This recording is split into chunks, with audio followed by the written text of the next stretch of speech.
Okay, everybody, so I'm back. This definitely did not take a week to complete, but yeah, no, I spent like a couple of mornings before work assembling the wiring, just making sure positive goes positive, negative goes to negative, following the little diagram thingy on here, and everything just seems to have gone great. There isn't really like, any problems or something that I could see. So now for your guys' viewing pleasure, I'm going to switch it on for the very first time.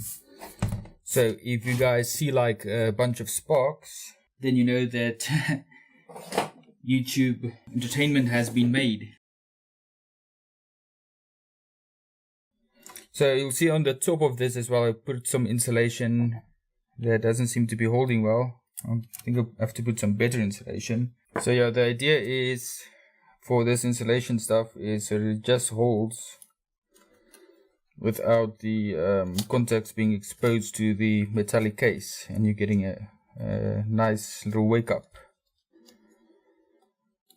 So I'll have to get some proper insulation tape. This stuff isn't really all that glamorous, but I ran out. That's fixed. Okay, so now the idea is we switch this on, and if you see sparks fly, then yeah, that will be interesting.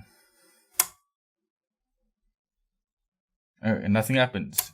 Yeah, probably it would definitely help if we put on the mains. Alright, so let's try it now again.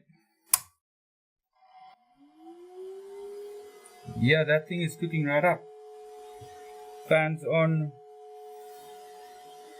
The lights on. Okay, let's get a front shot of this. I've got now the front shot established over here, so let's see if we can see anything on here. And we'll power this up. Okay.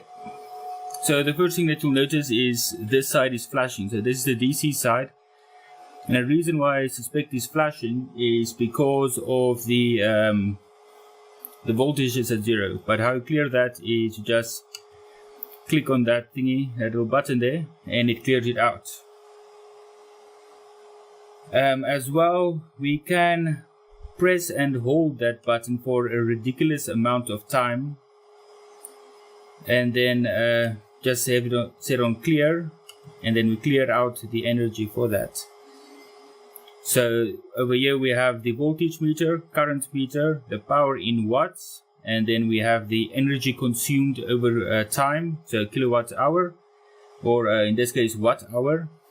On this side we have voltage display, current, power, energy, as well in watt hour. So the thing is with this is you'll see that I'll give it some juice over there, but nothing is happening. So we need to put a some sort of load onto the wires so it will actually display something. And it's also got a little bit of some weird function happening over there, that it's showing 2 volts, but as soon as you put a load, that 2 volts goes to 0.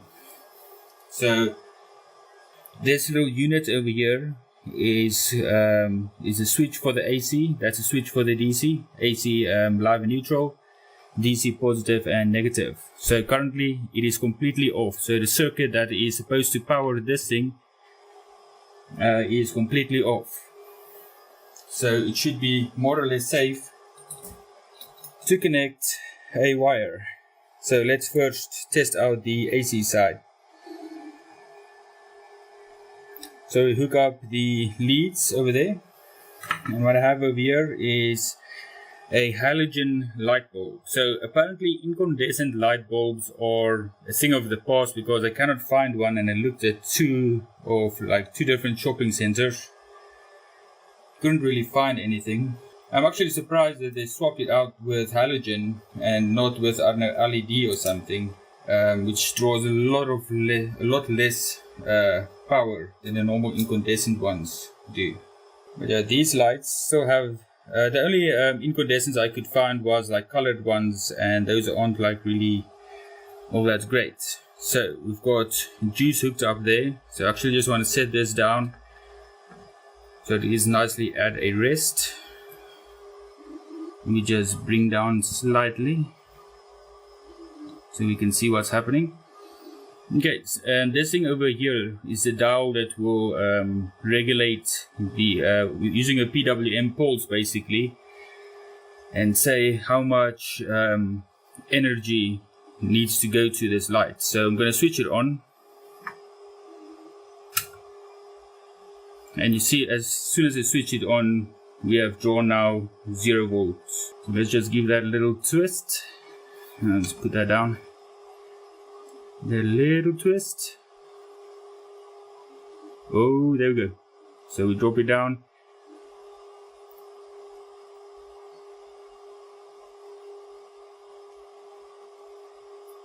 So as you can see, you can go with this thing down as much as you want. I'm now at 16 volts. But of course this thing does not have enough energy. So there's 1 volt. So this thing basically just doesn't have enough energy, you know, to power on the light. But you can give a little bit more juice and you can see the lights coming on there. So this is basically the same principle of how a dimmer switch would work for incandescent lights in any case. It sends a PWM pulse through this, and with a high rating of this plug, you know, pretty high current running through it without blowing that device out. But I've got it limited with that fuse over there to about 5 amps. So if that current over there hits 5 amps, then that fuse will blow.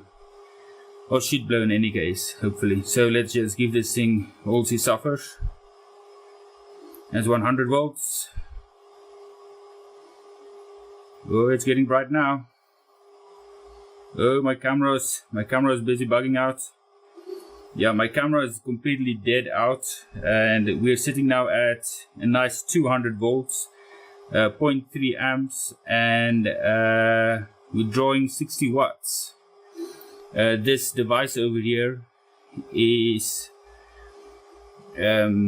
rated, this light over here, this halogen light, is rated at 70 watts, and you can see that we, at 200 volts at least, we are pulling 60 watts of energy. So I assume that if we would have hit it up to 220 or 240, that we should be able to meet that 70 watt requirement. But it is pretty bright. But what's very nice is you can bring down the light. So an irritating thing about these incandescent style of lights is that they set off more heat than light, whereas LEDs and fluorescent lights don't really set off that much amount of heat. So your energy is mostly just wasted on generating heat instead of light. So let's switch that one off. Yeah, this one is nice and toasty, so let's just unplug that. That should do it. Nice thing about incandescent lights is they actually do work on DC as well, but the DC side on this thing does not have enough voltage to bring it up. So what I have over here is a basically a car's incandescent light. I think this is also probably like a halogen type of light. Probably not, or else it would have had halogen written all over it. So I think maybe just a standard type of incandescent light, and this is like maybe the fog light type deal. Like you hit a switch and this light comes on and gives a little bit of extra light. So usually in car lights they would have three plugs at the back here, and the third one is just another positive that will enable current to go through to put 2 coils on instead of just 1 coil.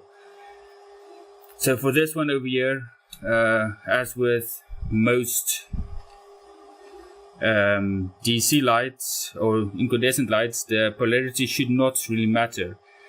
Like I was saying about the other light over there, the polarity on that also doesn't matter because it's positive negative. It's just going through a little wire and heating that wire up. So this one's going to be a bit tricky to hook up, but I think we should do it. yeah, that's it. So now this is going to be operating from the DC side on this side. Now this meter over here does not tell you like if you're running currently, or maximize using amperage or maximize using voltage. So let's give that a little poke, and that's on. So you can see there's a little bit of voltage running through right now.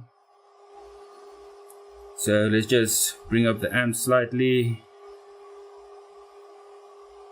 We need some more current. Alright, so more or less 12 volts, bringing that a bit down. Bring the amperage up a bit. Oh, so it's just like a little loose connection on this side here. So yeah, more or less 12 volts right now, and current is 8 amps, and this is pulling 97 watts. So this is more or less something that your car would have. Let's bring up the amperage to max. So now this is limited via voltage. So you'll get in your more traditional non-home built things, power supplies, that will tell you if it's limited via voltage or limited via amperage. And right now it's limited via voltage, and we can bring down the amperage a bit. So this is now running at about 88 watts, and we'll just bring this down slightly. And as you can see, eventually the light just dims out. So now we're limiting amperage, and that there's now voltage drop as well. So what's nice is you basically just bring up your current to about mid. So we know more or less over there 7 amps, pretty dangerous stuff. But this fuse over here is a 5 amp fuse, so I don't really want to run it that long on that high amperage, or else I think we'll just cut out. And just limit the amperage. So that's 5 amps, bring up the voltage. So now it's currently limited by amps, and you can see we bring up the voltage to like maximum, and really nothing much is happening. And it's now about 31 watts of power. So basically how you get the watts is you just take the voltage times the amperage, and the little confuser at the back there, little microprocessor, tells it to multiply those two, and it gives you out the wattage. And then it just has a little time factor over there that counts it up. And this is nice. If the power does trip out for whatever reason, like we switch it off, switch it back on,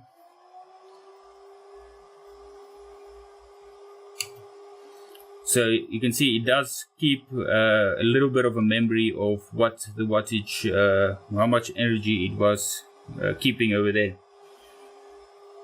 So that's all fine and dandy. And again, to clear it out, you just press that button for a second, set, clear. You want to clear that one, there's it cleared. So in all, I'm pretty happy about this thing. Something that you made by yourself, and you know how to fix it. So if a specific module at the back blows out or something, then you'd know to to replace that specific module, or see if you can maybe not fix that module up.